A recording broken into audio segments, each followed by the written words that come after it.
جی جلائے صاحب کیا کہیں گے آپ؟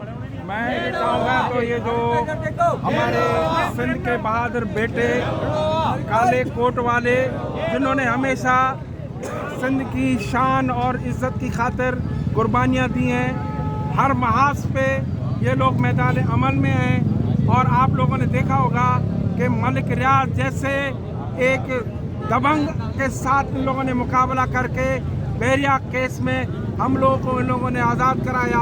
اس سے بڑھ کر ان کی بہادری، ان کی جرت، یہ میں بتاؤں تاریخ کے اندر یہ پہلی دفعہ ہے کہ جو سندھ کے وکلا غیرت مند بیٹے سندھ کے وہ اپنا خرچہ کر کے اپنے جیب سے یعنی کہ کاغذ کا 1 روپیہ تک نہیں لیتے ہیں اور قومی کارکنوں کی وارثی مالکی کرتے ہیں۔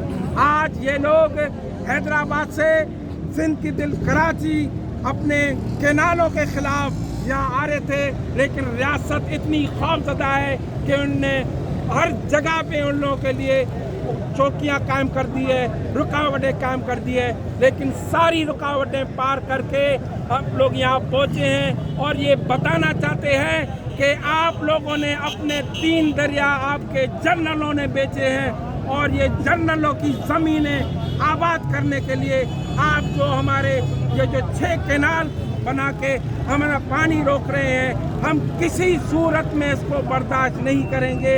یہ وکلا، یہ اساتذہ اور یہ شاگرد یہ ہمارے سارے جدوجہد میں ہیں۔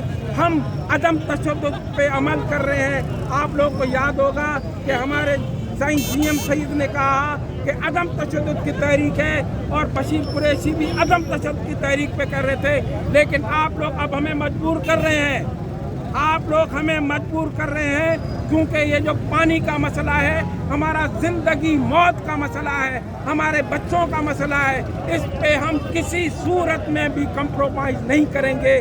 آپ پنجاب کو آباد کر رہے ہیں، چولستان کے 66 لاکھ ایکڑ آباد کر کے ہماری ہزاروں ایکڑ لاکھوں ایکڑ آپ زمین کو برباد کر رہے ہیں۔ Thank you.